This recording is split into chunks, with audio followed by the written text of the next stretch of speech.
அந்த அறிவிப்பால் அன்ப தருவாளே சின்ன அறிவிப்பும் இன்று சுடுவாளே நீயும் தும்மிடி தும்மிடி ஆயுசு நூறாக என் உயிர் உன்னோட பத்திர சொத்தாக என் பார்வை உன்னோடு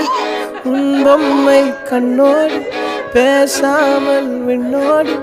நாம் மிதந்து போவோம் காதாரா அடியாளோ நான் தாங்க மாறோடு